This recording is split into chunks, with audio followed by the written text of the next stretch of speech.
Welcome students, my self संकित Jain and जो मैं आपको ये सब्जेक्ट पढ़ाने वाला हूँ इसका नाम है इलेक्ट्रॉनिक कॉमर्स। इसको हम शॉर्ट में ई कॉमर्स भी बोलते हैं। ठीक है, तो जो ये आपका सब्जेक्ट है ये बीकॉम थर्ड ईयर का आपका 5th सब्जेक्ट है।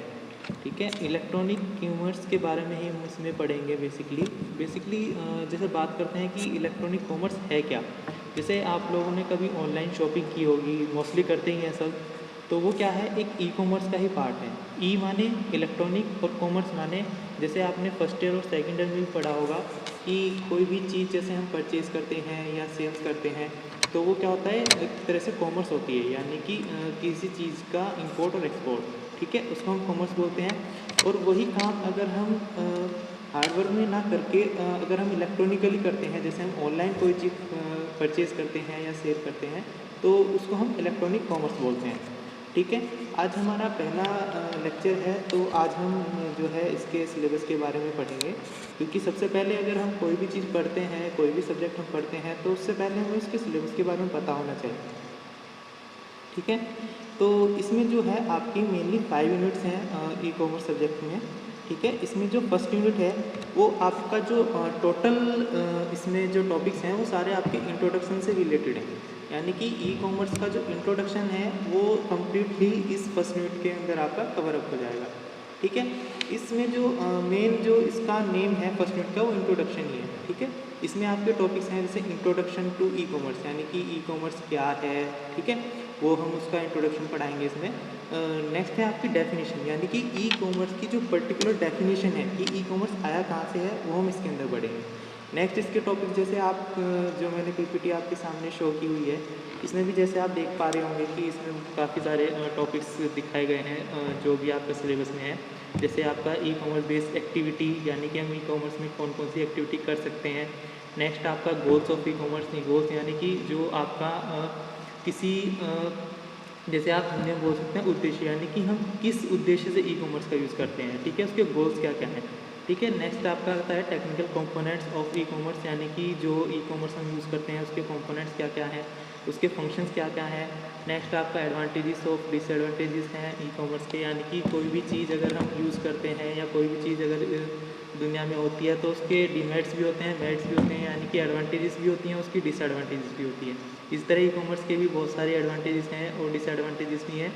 नेक्स्ट आपका स्केप ऑफ ई कॉमर्स आता है आपका। फिर आपका इलेक्ट्रॉनिक कॉमर्स है, यानी application framework of E commerce, यानी कि जो ई कॉमर्स हम यूज़ करते हैं उसकी एप्लीकेशंस क्या क्या हैं। ठीक है, supply chain management electronic commerce है, यानी कि जैसे कोई भी प्रोडक्ट हम परचेज़ करते हैं या सेल करते हैं वो उसकी एक चेन होती है। जैसे आप नॉर्मली भी कहीं मार्केट से कोई चीज़ परचेज़ करते हैं तो उसकी भी एक चेन होती है कि कंपनी से वो डिस्ट्रीब्यूटर के पास जाती है, डिस्ट्रीब्यूटर से आपके शॉप्स पे जाती है, शॉप्स से फिर आपके पास आती है। इसी तरह जैसे हम इलेक्ट्रॉनिक भी कोई चीज़ परचेज़ करते हैं, सेल करते हैं, उसकी भी एक चेन होती है। ठीक है, वो भी हम इसके अंदर पढ़ेंगे इस यूनिट के अंदर। नेक्स्ट आता है आपका इलेक्ट्रॉनिक बिजनेस, यानी कि इलेक्ट्रॉनिक बिजनेस है क्या। जैसे कोई शॉपकीपर है वो उसका भी बिजनेस है। इसी तरह आप कोई चीज़ ऑनलाइन मान लो सेल करते हैं तो वो भी एक इस तरह से बिजनेस होता है, तो वो भी हम इसके अंदर पढ़ेंगे।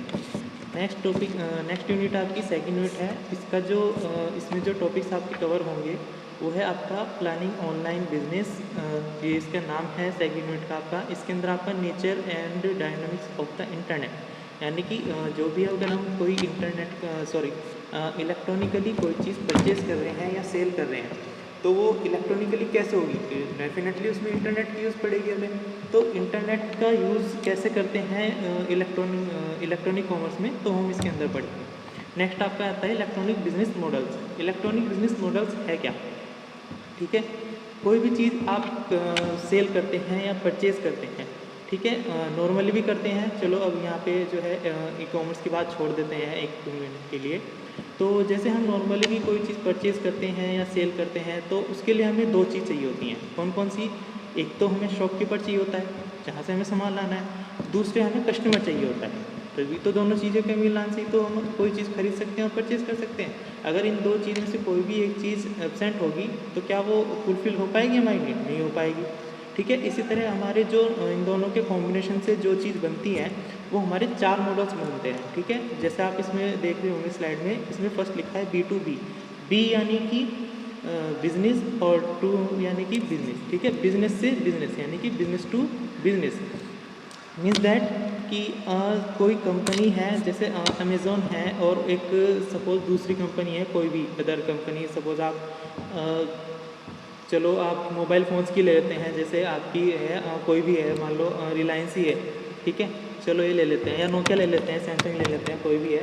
तो क्या होता है, सैमसंग अलग कंपनी है, अमेज़ॉन अलग कंपनी है, उन दोनों ने क्या किया, आपस में क्या किया, कम्युनिकेट किया, आपस में टाई अप किया और क्या बन गया, बिजनेस टू बिजनेस, यानी कि एक कंपनी आपकी सैमसंग हो गई, एक कंपनी आपकी अमेज़ॉन हो गई।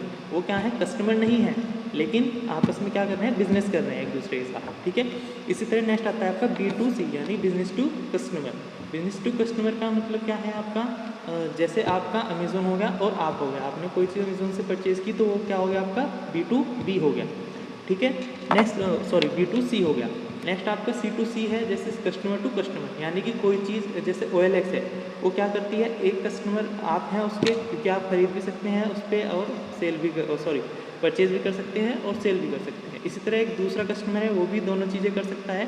तो आपने क्या किया, आपको कोई चीज़ परचेज़ करनी है तो भी आपने उस पर अपना अपलोड कर दिया, और कोई चीज़ खरीदनी है तो भी आपने उस पर रजिस्टर कर दिया, ठीक है। ये होता है C2C, ठीक है। नेक्स्ट आता है C2B, यानी कि कोई चीज़ आपको सेल करनी है, परचेज़ करनी है, तो आप उस पर अपनी रिक्वायरमेंट देंगे कि मुझे इस तरह की नीड है, तो क्या होता है, वो बिज़नेस जो भी उस चीज़ को बिज़नेस कर रहा होगा उस चीज़ का, वो आपसे कॉन्टैक्ट कर लेगा, ठीक है। नेक्स्ट आता है वेबसाइट डिज़ाइन। वेबसाइट डिज़ाइन कोई भी जैसे अमेज़ॉन है या फ्लिपकार्ट है, तो इसके लिए अगर हमें कोई अपना इलेक्ट्रॉनिक कॉमर्स यानी इलेक्ट्रॉनिक बिजनेस डेवलप करना है, तो उसके लिए सबसे पहले मुझे क्या करना होगा, अपनी एक वेबसाइट क्रिएट करनी होगी, ठीक है। नेक्स्ट है आपका वेबसाइट एज मार्केट प्लेसेस। ये तो काफ़ी सारी आपका जो ये फर्स्ट हमारा लेक्चर है, ये सिर्फ मेनली आपको सिलेबस समझाने के बारे में था, तो डीपली तो हम इसके अब जब अंदर पढ़ेंगे तो तब मैं आपको बताऊंगा। फिलहाल आपको सिर्फ एक ओवरव्यू दे देता हूँ मैं, ठीक है। Website as market place e commerce, यानी कि वेबसाइट की जो मार्केट वैल्यू है वो क्या होती है, pure online as click business, ठीक है।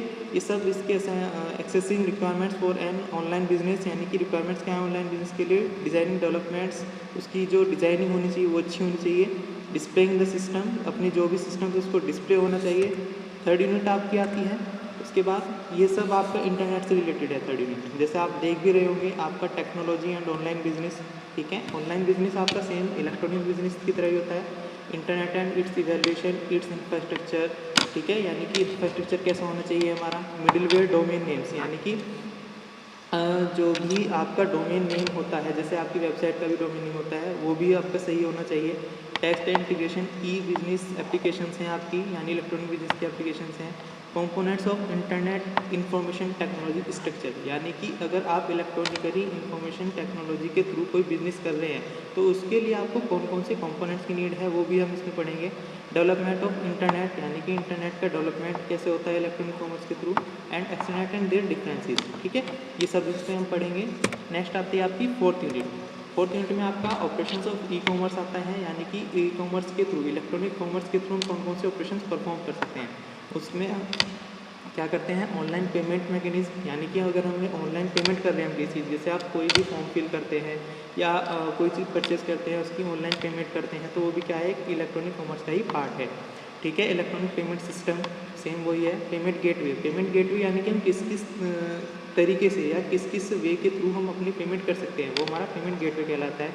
विजिटर्स टू वेबसाइट, मेरी जो वेबसाइट है, मैंने सपोज़ कोई वेबसाइट बनाई है ई कॉमर्स के लिए, ठीक है, उस पर कौन कौन से विजिटर्स हैं उनको भी देखना पड़ता है। Tools for promoting websites, tools, ठीक है, यानी कि प्रोमोटिंग वेबसाइट। सपोज़ मैंने कोई वेबसाइट बनाई है कि अपना जो ई कॉमर्स है उसको इंक्रीज़ करने के लिए, तो उसके लिए मुझे कौन कौन से टूल चाहिए जिससे मेरी वेबसाइट जो है प्रोमोट हो जाए, यानी कि सबसे जो है उसके व्यूज़ बढ़ जाएँ, तो उसके लिए क्या करते हैं, कौन कौन से टूल्स की नीड पड़ती है, वो सब हम इसके अंदर पढ़ेंगे, ठीक है।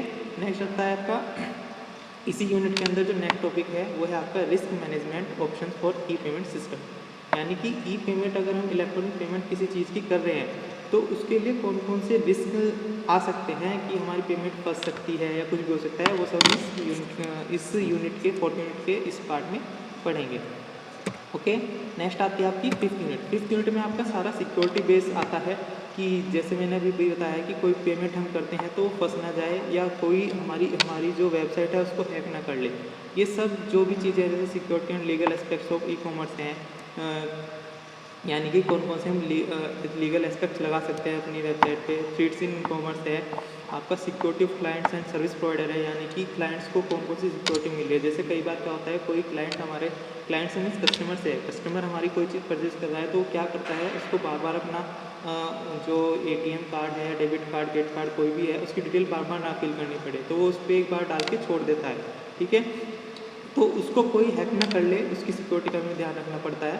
ठीक है, सर्विस प्रोवाइडर है कोई, जैसे मैंने भी बताया अमेज़ॉन सब कंपनी से लिंक कर लेती है, जैसे नोकिया है, सैमसंग है, तो उनको वो क्या है, सर्विस प्रोवाइडर है, उनकी भी सिक्योरिटी का हमें ध्यान रखना पड़ता है। Cyber laws relevant provision of information technology act 2020, यानी कि इन सब चीज़ों से बचने के लिए जो एक एक्ट बनाया गया था 2010 में, उसमें क्या क्या चीज़ें थी वो भी हम इसके अंदर पढ़ेंगे इस टॉपिक के अंदर।